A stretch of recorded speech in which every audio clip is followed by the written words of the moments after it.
A lot of people ask me, what camera do I use? They'll see a piece that I shot that they really like and they'll ask, what camera did you use?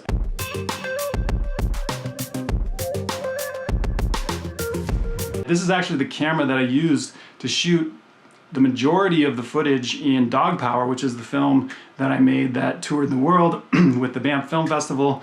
We won multiple awards with it, and a ton of that footage was shot on something like this.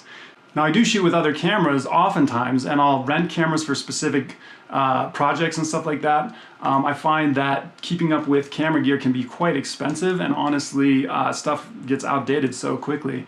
Now, before I get into the details about this camera, I want to tell you one thing, which is that oftentimes people make the mistake of seeing a beautiful shot and they'll assume that it's the camera that made the awesome shot. To get really great shots, you have to know a lot about photography, about filmmaking, and that's really where the magic comes in. However, this camera is an amazing camera for the size and the price. So now I'm going to tell you what this camera actually is. This is a Sony camera.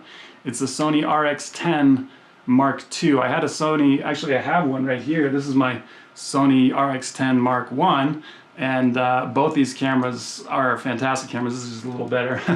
A little bit more expensive too. I've traveled all around the world with this thing. It's a freaking beast. It's practically waterproof. I've shot in the most cruddy, pissing rain in the worst possible conditions you could imagine with this thing, and it's held up just great.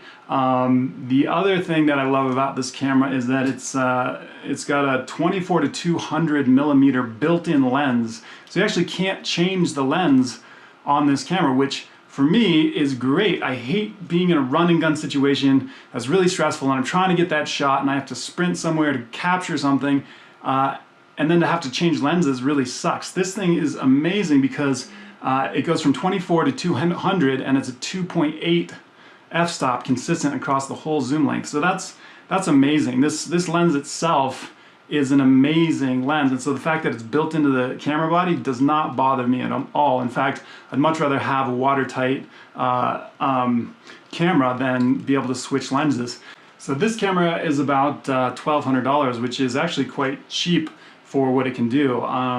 And you know, unlike other cameras which can be really expensive, you know, 10, 20, 50, even $100,000 for these really expensive cameras, the nice thing about this thing is that it doesn't really matter if you break it. Unlike some of these really expensive cameras, you don't want to risk them to try to capture really interesting, unique shots that might be risky to the equipment. The sensor on it is actually a little bit smaller. It's a 4/3 sensor, and it's actually better for run and gun documentary reality TV type stuff than the really shallow depth of field full frame cameras generally are, because especially for action sports, because this thing with the smaller sensor, it actually gives you a little bit deeper depth of field, so you don't have to nail the critical focus all the time, and it's things kind of stay in focus a little bit more, and yet it's a big enough sensor that if you zoom all the way in to the 200, then you can get some really nice shallow depth of field, really kind of artsy look. You just have to stand a little bit further back. So there's some really great things about this camera, and if you know how to use it properly, you can get some amazing, very beautiful, very artistic shots. And it's also really good if you're just in a tight situation and you're trying to just bust out a shot and capture something that's happening live in front of your face. So it's a tough little camera, great lens.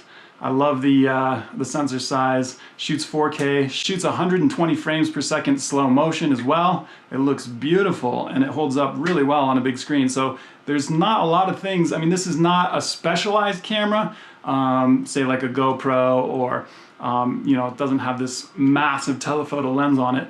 So there's certain areas that, yeah, you know, if you're really going for that specialty shot, you'll need a different type of camera. It's great for handheld, just like this, run and gun. You can attach it really easily to a gimbal. So anyway, I just love this camera. I can't say enough about it. Of course, follow me if you like this content. I'll be producing more of it. And yeah, thanks for watching.